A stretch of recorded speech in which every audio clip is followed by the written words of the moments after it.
నమస్తే. మనము తెలంగాణ టెట్ కోసము 6th class Telugu first lesson చూద్దాము. ఫస్ట్ లెసన్ ఏంటిది అంటే అభినందన. అభినందన అనేది ఏంటిది అంటే దీన్ని ఎవరు రచించారు అంటే శేషం లక్ష్మీనారాయణాచార్య రచించారు అని చెప్పి ఆల్రెడీ మనము నిన్న దాంట్లో చెప్పుకున్నాము. ఇక్కడ మనకు చూస్తే తెలుస్తుంది. బొమ్మను చూడండి, ఆలోచించండి, మాట్లాడనని ఉంది. ఓకేనా. సైనికులకు అండ్ ఏంటిది వందనమని, సైనిక దినోత్సవం అని చెప్పి. ఓకేనా. మనము టెట్ కోసం కాబట్టి ఇదంతా పర్టికులర్గా అవసరం లేదు. కొన్ని మాత్రమే ఏవి ఇంపార్టెంటో అవి మాత్రమే చూసుకుందాము. అయితే ఇక్కడ పైబొమ్మలో ఏం జరుగుతున్నది, పిల్లలు ఏమని నినాదాలు ఇస్తున్నారు, జై జవాన్ అని ఎందుకంటున్నారు అనేది ఇక్కడ ఉన్నాయి అన్నట్టు. జవాన్ దేశానికి సేవ చేస్తాడు కదా, ఇతని వల్ల దేశం కోసం పాటుపడే వాళ్ళు ఎవరెవరు అనేది ఇక్కడ ఇవ్వడం జరిగింది అన్నట్టు. అలాగే ఈ దేశం బాగోగులు, అసలు పాఠం యొక్క ముఖ్య ఉద్దేశం ఏంటి అంటే దేశం బాగోగులు కోరుతూ అందుకోసము నిరంతరం శ్రమించే కర్మవీరులు ఎంతోమంది ఉన్నారు. అట్లాంటి వారిలో ముందుండేది రైతులు, సైనికులు. వారిని స్మరించుకుంటూ వారి శ్రమను, గొప్పతనాన్ని తెలియజెప్పడమే ఈ పాఠం యొక్క ముఖ్య ఉద్దేశము. అయితే ఇక్కడ ఏంటిది అనంటే ఈ పాఠ్య భాగం వివరాలు ఏంటిదంటే ఇది ఒక గేయం. ఓకేనా. ఇది ప్రక్రియ ఏంటిదంటే గేయ ప్రక్రియకు చెందింది అన్నట్టు. ఓకేనా. పాట పాడుకోవడానికి, గేయం పాడుకోవడానికి వీలుగా ఉంటుంది. ఇది మరి శేషం లక్ష్మీనారాయణాచార్య రచించిన, ఇది గుర్తుంచుకోవాలి, స్వరభారతి అనే గేయ సంకలనం నుండి తీసుకోవడం జరిగింది. ఓకేనా. ఈ పాయింట్ గుర్తుంచుకోవాలి. అభినందన అనేది శేషం లక్ష్మీనారాయణాచార్య అని గుర్తుంటుంది, కానీ దేంట్లో నుంచి తీసుకోవడం అంటే స్వరభారతి అనే గేయ సంకలనం నుంచి తీసుకున్నారనే విషయాన్ని గుర్తుంచుకోవాలి. అండ్ ఇంకొకటి కవి పరిచయం. ఇక్కడ కవి పరిచయం ఏంటిదంటే శేషం లక్ష్మీనారాయణాచార్య, ఇతని సొంత ఊరు ఎక్కడ అంటే కరీంనగర్ డిస్టిక్ అన్నట్టు. కరీంనగర్ డిస్టిక్లోని నగునూరు.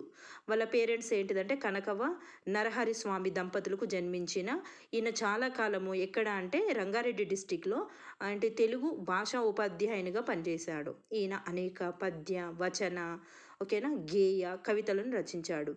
అవి వివిధ పత్రికల్లో కూడా ప్రచురించబడ్డాయి. టీవీ, రేడియోలో కూడా ప్రసారమయ్యాయి. అనేక మంది శ్రోతలను కూడా ఇతను ఆకట్టుకున్నాడు.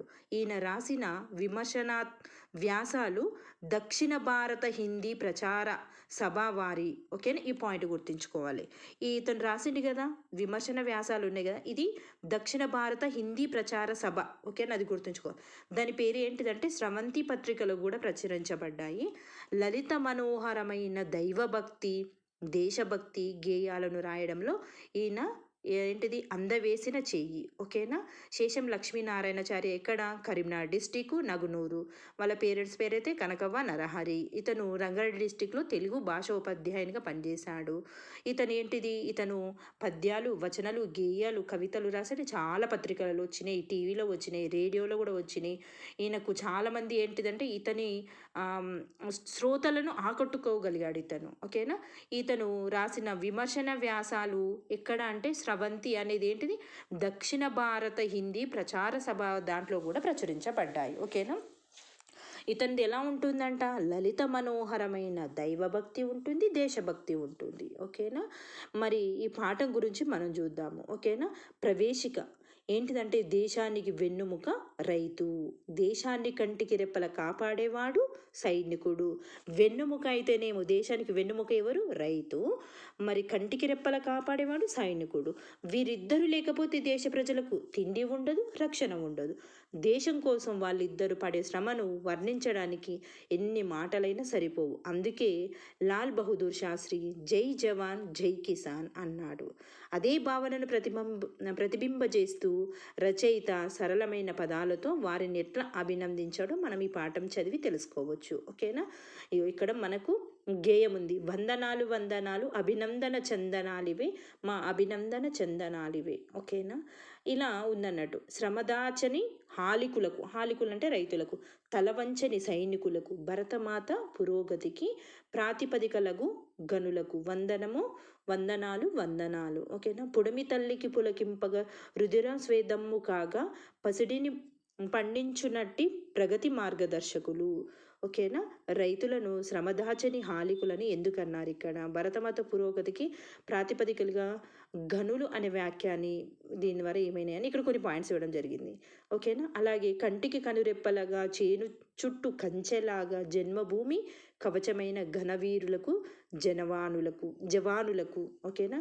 ప్రలోభాల మాయలోన పడివోనని నిర్మూలకు, నిమిషమేని విధువురులను నిమిషమేని విధి మరువని నీతి కర్మశీలులకు ఓకేనా అవిశ్రాంత సేద్యంతో ఆకలి మంటలను ఆర్పి దేశభక్తి ఖడ్గంగా శత్రుమూకలను దున్మి దేశ కీర్తి బావుటను ఎగరవేసిన ఘనజనులకు వందనాలు వందనాలు అనేటివి ఇక్కడ ఈ పాఠం అన్నట్టు. ఇక సారాంశం మనకు తెలిసిందే ఏంటిది అని అంటే రైతులకు సైనికులకు వందనాలు మెచ్చుకోవడం అనే చల్లని చందనాలు వాళ్లకు సమర్పిస్తున్నాం. కష్టాన్ని దాచుకొని రైతులకు ఎవరికి తల వంచని సైనికులకు దేశ అభివృద్ధికి మూలాలైన ఈ గొప్పవారికి వందనాలు అభినందనలు. నేల తల్లి సంతోషపడేటట్లుగా నెత్తురు చెమట మారుతుండగా బంగారాన్ని పండిస్తూ అభివృద్ధికి బాటలు చూపే రైతులకు వందనాలు. కంటికి రెప్పవలె చేను చుట్టూ కంచవలె జన్మభూమికి కవచం వలె ఉండి కాపాడుతున్న గొప్ప వీరులైన జవానులకు వందనాలు. దురాశ అనే మాయకు లోబడకుండా మంచి మనసు గలవారై నిమిషం కూడా తమ విధిని మరవకుండా నీతితో ప్రవర్తించే జవానులకు వందనాలు. విరామం లేకుండా పంటలు పండిస్తూ ఇతరుల ఆకలి మంటలను చల్లారుస్తూ కష్టించి పనిచేసే రైతుకు వందనాలు. దేశభక్తినే ఖడ్గంగా ధరించి శత్రు సైన్యాలను చంపి దేశ కీర్తి పతాకాన్ని ఎగరవేసిన గొప్ప వీరులకు ఏంటిది ఇక్కడ గొప్ప వీరులకు జవాన్లకు అభినందనలని ఇక్కడ మనకు ఈ అభినందన లెసన్ యొక్క సారాంశం. ఓకేనా, ఇది ఈ అభినందన లెసన్ అభినందన కవి గురించి. ఓకేనా, గ్రామర్ అనేది నెక్స్ట్ వీడియోలో చెప్తాను. Thank you.